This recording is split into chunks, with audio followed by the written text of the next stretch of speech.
Hey there, my fellow lunatics, and welcome to Dakon's Madhouse. Hey there, lunatics. I am so excited whenever I get to talk about Kyora, since there is so little that we know about the game. But today, the CEO of Pugstorm, Frederick, released a dev blog. This is the first one in a series to be released quarterly. And what did he talk about today? Pixels. To quote directly from the blog, Kyora is built around pixels. Tiny interactive units of terrain you can directly shape and manipulate with pixel-level precision. You can use them to build whatever you imagine, dig your way out of trouble, or blow them up just to see what happens. Want to carve twisting tunnels, create secret hideaways, or sculpt abstract art after a few happy accidents? Go right ahead. The world is huge, and you can tear down a section of land, carry it somewhere new, and rebuild however and wherever you like. Taking a lot of inspiration from Terraria, Noita, and Starbound, Kyora takes pixel destruction and building to a new level. With the ability to control the world down to a single pixel, you will be able to design, alter, and build anything you can imagine. And how will this work in multiplayer? With great difficulty, according to Frederick. Now, multiplayer presents a unique challenge. Sending data for every pixel change to every player would crash the internet and our sanity. So, tempting as it was, we didn't do that.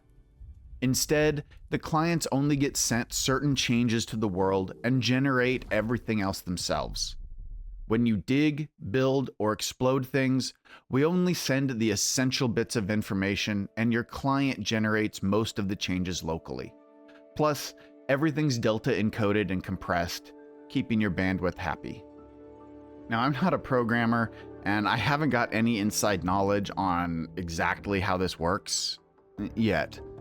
But from what I can piece together, it looks like the game is going to send only the essential commands like what event occurred or how many total pixels were altered and where, letting the client build and interpret those changes specifically instead of sending every single pixel change individually over the network.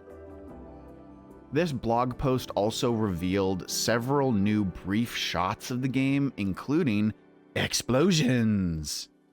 You can see the numbers dropping from the bomb blast are actually pixels of destroyed material, not damage numbers. This gives us a bit of a glimpse at how inventory management may be. When you destroy something, you get individual pixels worth of specific material. I'm curious how this will play out in the end. Will the material be more generic and we can customize like the look and texture as we build? Or will there be something like specific materials like dirt, stone, grass, etc. that we have to manage and control? I guess time will tell.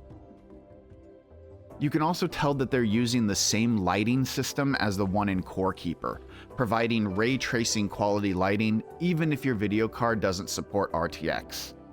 And I'm curious to learn more about these enemies that we see Mia running away from here. I do like the fire swords. They're cool. There are still a lot of unanswered questions for Kyora. What's the combat like? What weapon and armor types will exist at launch? What are the boss fights like? How exactly does the build system work? And most importantly, when do we get to play this game? Unfortunately, we still have to wait for those answers. But in the meantime, I'll continue to bring you Kyora news as soon as I get it, so be sure to subscribe so you don't miss anything. Until next time, stay happy, stay healthy, but above all, stay crazy, my friends.